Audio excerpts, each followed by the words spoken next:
sustainability branding, third major topic. The big point here, and this is one reason why employee engagement has become has gotten on the radar of more organizations in the last couple of years, is that to integrate sustainability into your brand, you have to really integrate it into your culture.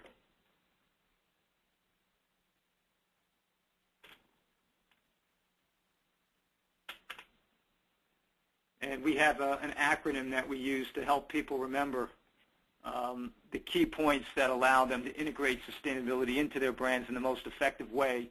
Credit. The first one, credibility, has been traditionally a big one for especially companies from less credible industries, like the certain energy industries like oil and coal, which by default are not particularly sustainable. But even other companies that are coming in and touting how green they are without having any substantive action to back that up, those kind of things go toward lacking credibility. And there are a number of ways that companies can build credibility. It includes focusing on products or product lines that are themselves more sustainable. It includes partnering with the right NGOs, for example, and we're going to see examples of this in the cases that we show you. Relevance or materiality is another important aspect of integrating sustainability into a, and one good example of that is how Ford Motor Company had spent money several years back on creating a very green LEED certified, can't recall whether it was platinum or gold, but it was a lot of money that they had spent on a new headquarters to make it more sustainable. But they didn't do a whole lot investing in hybrid or other renewable fuel vehicle technologies. Toyota and Honda had done that at the turn of last decade when they introduced their hybrid models in '99 and 2000, not to mention the number of vehicles they had and their overall corporate average fuel economy being much higher than the American companies, including Ford. So their product, the auto, very relevant and material to their business, gave them much greater visibility. And then very few people knew about what Ford had done with its headquarters. Effective and authentic messaging. This gets to the most clearly way of showing that you're not effective is greenwashing, what we kind of indicated before. Companies or are not authentic, can't tell you how many telecommunications companies, banks, and others that bill people on a regular basis, maybe a monthly paper bill, would set up the ability to bill bill their customers online and say, call that a going green initiative. Not particularly effective, not particularly original, and not really authentic as far as sustainability goes. That same example also goes to differentiation. And again, here, as we mentioned before, finding a topic to lead on within industry is the best way to differentiate. And we'll show you an example of that with Starbucks. And then finally, transparency, which is listening to stakeholders through things like digital environment and social media platforms, and communicating with those stakeholders in earnest about what your company is trying to do, where they're trying to go, and asking for feedback, ideally, on how best to get there. So down to the last few slides, a good example, and then we should have time for questions. A good example of sustainability branding was the launch of Clorox GreenWorks. And Clorox had gone about engaging with the Sierra Club from the start in developing of the product line itself.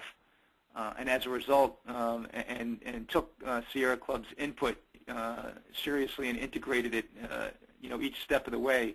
And as a result, they were able to garner Sierra Club's blessing and the ability to use the Sierra Club brand itself in promoting their product line.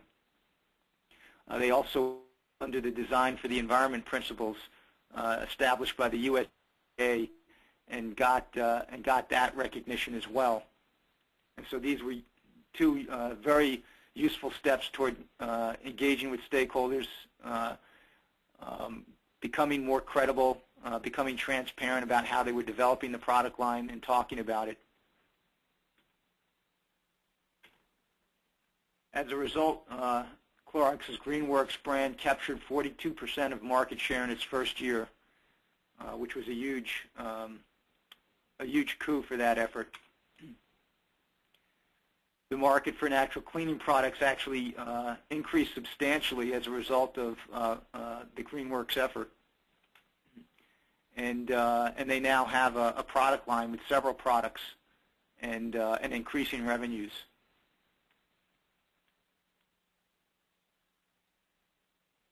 A last great example on branding by Starbucks, and this is a recent one that they had just started a month or two ago.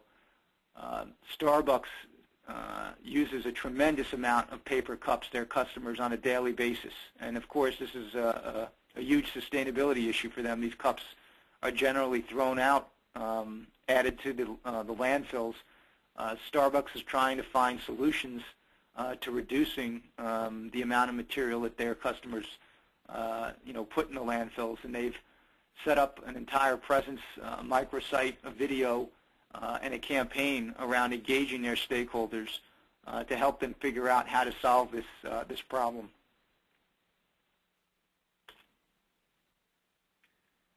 And then a recent bad example of sustainability branding was McDonald's. Just a month or two ago, also McDonald's had swapped red in the logo, in their background of their logo, for green as part of an effort to help persuade Europeans to be aware of McDonald's sustainability. McDonald's has taken some steps, and they have gotten some recognition for those steps, but ultimately, as a large fast food chain that relies on a number of suppliers and operations and resources that are decidedly not sustainable, it really is a bit of greenwash, literally, for McDonald's to paint its logo green. And so there was certainly some criticism to that. An interesting quote I had read from one of the leaders of McDonald's in Europe on this issue was that in the future, we will put an even larger focus on sustainability. That's great, but why paint your logo now if your focus is on the future and what you're going to be doing then? So I just saw a definite disjoint in that effort by McDonald's, and even in their description of what they were doing.